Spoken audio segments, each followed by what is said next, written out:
In the name of Allah, the most gracious, the most merciful. Today our topic is Feather Boards SLO based paper. The paper is English, class 10th. In this paper, there are 3 sections, section A, section B and section C. This one is SLO based, means student learning outcomes. Means when a student goes in a practical life, then whether he is implementing these all learnings in his practical life or not. So all the paper will be based upon the practical examples which can be given in the shape of a paper. कि ऐसी example या ऐसे चीज़ या ऐसे जो points हैं वो उनको आपको स्टूडेंट्स को जज किया जाएगा कि ऐसी सिचुएशन में अगर एक स्टूडेंट है तो वो कैसे इसको प्रैक्टिकली हैंडल करेगा इन डेली लाइफ में। तो चलते हैं। सबसे पहले है जी section A. Section A contains 15 marks और 15 मार्क्स जो हैं ये आपके लिए होंगे। First 20 minutes will be given for this. Question number 1, based upon it is MCQ type, means multiple choice questions. A statement or a situation will be given and 4 statements will be given. For that the student has to encircle the correct one. तो उसके लिए जो चीज़ें हैं वो सबसे पहले है हमारे पास वोकेबुलरी आ सकती है। Vocabulary means word meanings. Vocabulary means synonyms, antonyms.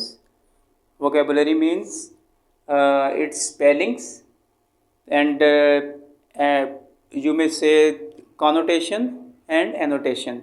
These all things will be given in the shape of such kind of lecture one by one.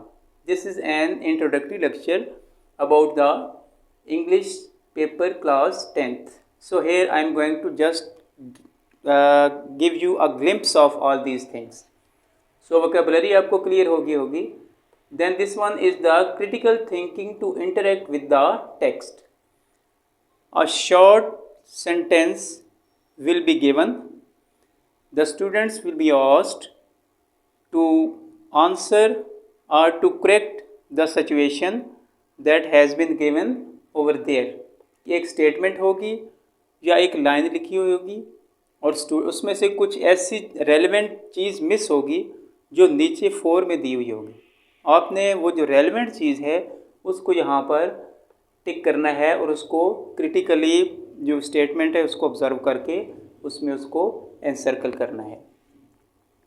Next one is transitional devices, means use of transitional devices, how they are used. The next one is figures of speech. Figures of speech इसमें आ जाते हैं आपके जिस तरह poetry है, poetry से related है simile है, metaphor, personification, alliteration, such kind of things जितनी भी है उसमें राइम स्कीम आ गई आपकी। तो ये सारी चीज़ें जो है ये आपकी figures of the speech cover करेंगी। नेक्स्ट आपका critical thinking about the text. इसी तरह का एक और क्वेश्चन होगा जो टेक्स्ट से ही रिलेटेड होगा और इसमें इनकी एनालॉजी चेक की जा सकती है और इसी तरह का सेंस चेक किया जा सकता है कि जिसमें बच्चे को एक जर्नल जो है इंफॉर्मेशन उसको अगर दे दी जाए तो उसके मुताबिक उसको वो कैसे टैकल करेगा। मसलन सपोज हम कहते हैं the cloud is to sky as dash is to aeroplane. So इसमें आगे नीचे 4 ऑप्शन दी हुई हैं, आपने उसको करेक्ट में लिखना है। सपोज लिखा हुआ है उसमें पायलट लिखा हुआ है, पैसेंजर लिखा हुआ है, इसके बाद क्रू लिखा हुआ है, समथिंग एल्स इज़ गिवन। तो आपने जो करेक्ट वन होगा उसके मुताबिक उसकी सेटिंग बनानी है और उसको टिक कर देना है। नेक्स्ट आ गया आपके पास types of sentences, means simple, complex, compound, compound complex. जितने भी आपके टाइप्स ऑफ सेंटेंसेस हैं उनमें से आपको फुल उनके बारे में knowledge होना चाहिए, and this knowledge will be helpful for you over here for this kind of task. Next है parts of speech. Parts of speech में आपके हर तरह के जितने भी है, सपोज हम नाउन ले लेते हैं तो नाउन की जितने भी उसकी काइंड्स हैं, कंक्रीट नाउन है, एब्स्ट्रैक्ट नाउन है, इसके बाद काउंटेबल है, अनकाउंटेबल है, वगैरह वगैरह। तो इससे मुराद ये है कि इसमें noun, pronoun, it's kinds, adjective, use of adjective, और इससे रिलेटेड आगे प्रेपोजिशन है, यूज़ ऑफ प्रॉपर प्रेपोजिशन। सो ये सारी चीज़ें, वर्ब है, एडवर्ब है, जो भी है ये एक, it is a vast, you may say it has a vast canvas, कि ये बहुत बड़ी चीज़ है, इसको हमने एक एक करके अलग से डिस्कस करना है। तो पार्ट्स ऑफ स्पीच आपके सारे क्लियर होना चाहिए। इसके बाद है जी position of adverb in a sentence, कि एक सेंटेंस में एडवर्ब की क्या पोजीशन हो सकती है, एक चीज़। और अगर एक से ज़्यादा एडवर्ब्स हैव बीन गिवन और used in a sentence, then how you can sequence them, कि उसमें पहले आपने क्या लगाना है, फिर क्या लगाना है, थर्ड क्या लगाना है, इस तरह से चीज़ होगी। नेक्स्ट है आपके पास phrases and clauses, all types of phrases as well as clauses. Next है जी आपके पास section B. In section B there will be 36 marks, और इसका जो section B as well as section C both will cover 2 hours and 40 minutes. So पहले हम section B के जो कंटेंट्स हैं इनको देखते हैं। क्वेश्चन 2 में सबसे पहले आएगा जी आपके पास comprehension of passage. Comprehension of passage में the first question will be compulsory. First question आपका होगा summary writing, precis writing, you में से 1/3 ऑफ द गिवन पैसेज। एक पैसेज होगा जो तकरीबन 80 से 100 वर्ड्स के राउंड अबाउट होता है, और उस पैसेज को आपने अच्छी तरह पढ़ना है। पढ़ने के बाद आपने उस पैसेज को 1/3 में, मीन्स कि जो एक्सप्लेनेशन है, एक्स्ट्रा चीज़ है, एग्जाम्पल्स हैं, सो उस तरह की सारी चीज़ें आपने स्किप कर देनी है। जो मेन थीम है वो आपको यहाँ पर लिखना होगा। सो उसका होगा प्रेसी राइटिंग। प्रेसी राइटिंग के आपके होंगे 5 मार्क्स। और नेक्स्ट आपके साथ कि give a title to the passage, कि इसी पैसेज को आपने एक उससे रेलेवेंट टाइटल देना है। सो उन दोनों को मिला के, यानी क्वेश्चन 2 का जो फर्स्ट वाला पार्ट है उसमें 5 मार्क्स प्रेसी राइटिंग के और 1 मार्क होगा आपका टाइटल गिविंग। नेक्स्ट आपके पास आएंगे 4 questions and each question carries 3 marks. ये जो 4 क्वेश्चन होंगे ये इनमें से नॉट क्लियर, बट आमतौर पर ऐसे होता है, इनमें से 2 के answer you can easily get from the text, कि टेक्स्ट के ही अंदर से आपको उसके आंसर्स मिल जाते हैं। And the next 2 will be the reflection of that one, means कि उसके टेक्स्ट का जो थीम है उससे रिलेटेड आपकी एक क्रिएटिव एबिलिटी को चेक करने के लिए उसके जो नेक्स्ट जो 2 क्वेश्चंस हैं वो उस तरह के होंगे जो आपने उनको टैकल करना होगा। सो इस तरह से टोटल मिला के आपके हो जाएंगे 18 मार्क्स। ये सारा आपको बाद में भी लेक्चर वाइज एक लेक्चर 2 लेक्चर हर एक के ऊपर दिया जाएगा, और इन सारों की आपको वर्कशीट भी प्रोवाइड की जाएगी, और वर्कशीट के साथ साथ इसकी जितनी एक्सप्लेनेशन है that also will be given to you. Sorry, the next one is question number 3। In question number 3 there will be A and B 2 parts. Question number 3 is basically related to the poetry. Here in A there will be two stanzas will be given. You have to paraphrase one of those stanzas. Paraphrasing means not explanation, not summary writing. Paraphrasing means no addition, no deletion. you have to change the simple poetic lines into sentences. Means आपने उसमें कोई चीज़ ना ही add करनी है, ना ही जो lines लिखी हुई हैं उसमें कोई चीज़ आपने डिडक्ट करनी है। आपने क्या करना है, सिंपल जो आपकी पोइट्री है उसको प्रोज में चेंज करना है। सो इसके आपके हो जाएंगे 2 मार्क्स। इसी का जो क्वेश्चन नंबर 3 का जो बी पार्ट है वो है रीड द स्टेंजा और पोम। एक पोएम शॉर्ट वन या एक स्टेंजा, आपको 2 दिए होंगे, 2 में से आपने एक करना होगा और उस स्टेंजा के या वो जो 2 हैं दोनों के नीचे इसी तरह 2-2 क्वेश्चंस होंगे और हर एक क्वेश्चन के 2-2 मार्क्स होंगे। तो आपने करना है उन 2 स्टेंजा या पोएम में से आपने क्या करना है, एक स्टेंजा या पोएम कोई भी चीज़ आई हुई है उसको आपने लेना है।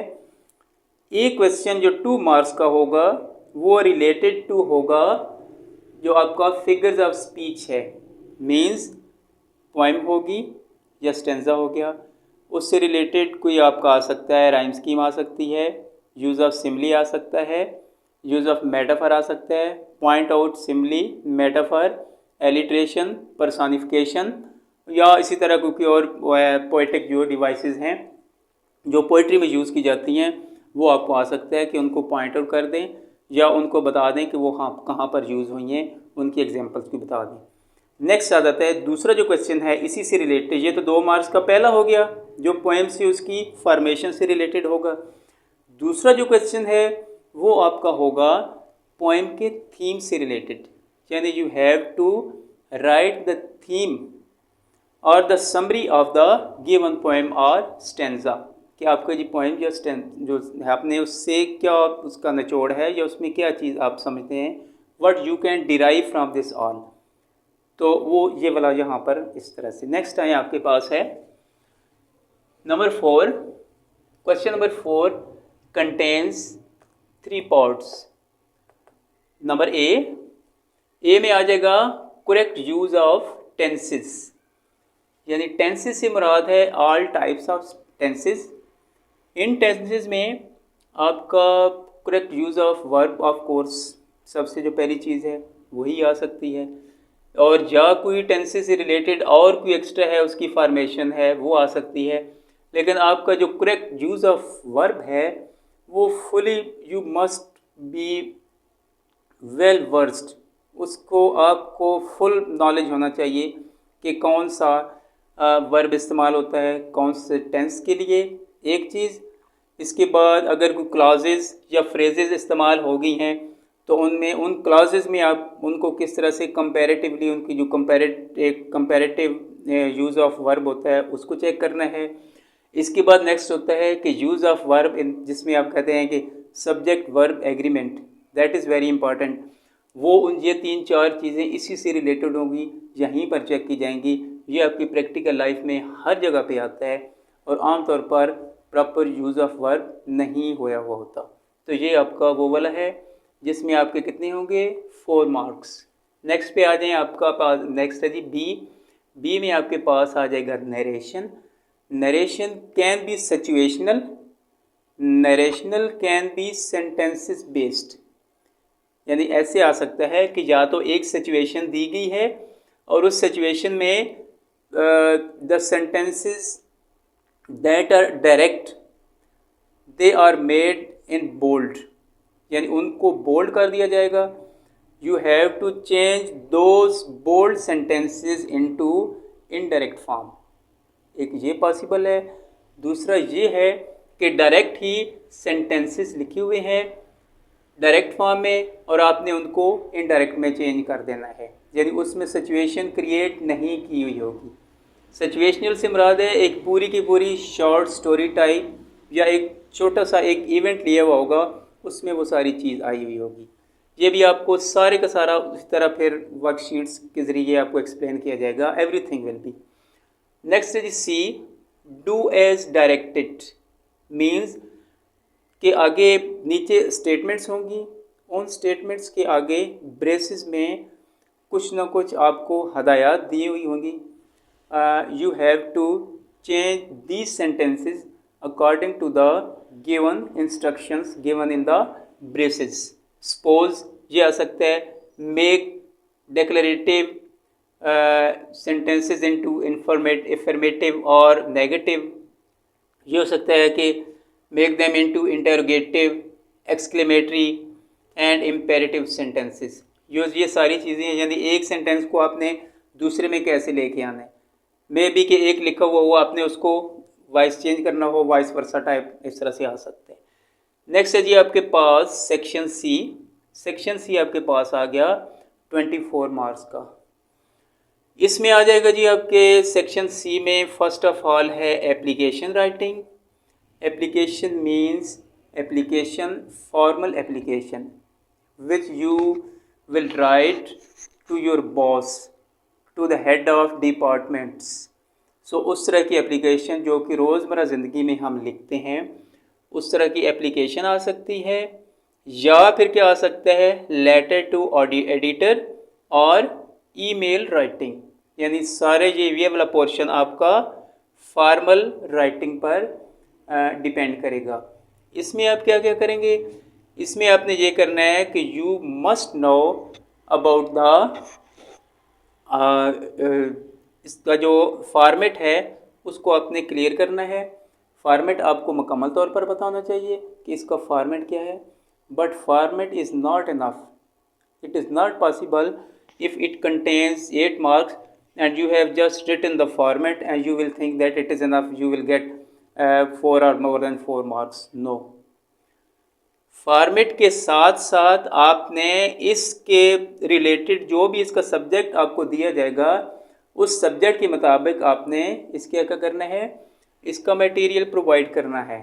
उसकी जो बॉडी है उसमें वो चीज़ लिखनी है जिसमें आपका क्या क्या हो जाएगा, जिसमें आपका उसका इंट्रोडक्शन है, यूज़ ऑफ वर्ड्स है.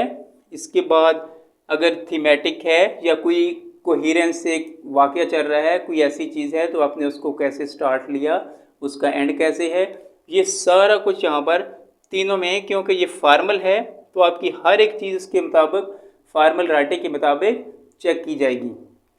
नेक्स्ट आ गया जी आपके पास number 6, correct use of transitional devices. यानी जितनी भी ट्रांजिशनल डिवाइसेस हैं उनका आपको चेक करना होगा. यानी वो लिखी हुई होंगी, एक सिचुएशन दी हुई होगी और आपने उन ट्रांजिशनल डिवाइसेस को उसके अंदर पुट करना होगा अपनी तरफ से. यानी उसमें आपका कोहेरेंस आ सकता है कि ट्रांजिशनल डिवाइसेस आपने कैसे यूज़ करनी है with in the sentences and with in the words. ये सारी चीज़ें इसमें आपको क्लियर होना चाहिए कि ट्रांजिशनल डिवाइसेस कैसी हैं. नेक्स्ट आ गया आपके पास नंबर 7. नंबर 7 में आ जाएगा आपके पास essay writing. Very important. Essay writing में आपके पास ऑप्शन होगी और इस ऑप्शन में इसमें 3 essays, 3 topics will be given. और वो जो 3 टॉपिक्स हैं उन 3 टॉपिक्स में आपने क्या करना है, उनमें से एक को सिलेक्ट करना है. सिलेक्ट करने के बाद आपने उसको लिखना है. ऐसे लिखने के लिए प्रॉपर तरीके से आपको फुल इंफॉर्मेशन दी जाएगी कैसे कैसे लिखना है. और इसके बाद ऐसे लिखने के अलावा सबसे पहले आपने क्या करना है, इसका माइंड मैप बनाना है. माइंड मैप बना लें, बबल डायग्राम बना लें, फ्लो चार्ट बना लें. ये आपके अपने डिपेंड करता है कि आप इसको कैसे टैकल करते हैं. और ऐसे लिखने के लिए आपको ये भी चाहिए कि उसका स्टार्ट आपने कैसे लेना है, उसके मिड में आपने how many paragraphs should be there और एंड इसने आपने कैसे करना है. तो ये सारी चीज़ें जो इवेंट्स को साथ लेके कैसे चलना है, उनको एक्सप्लेन कैसे करना है.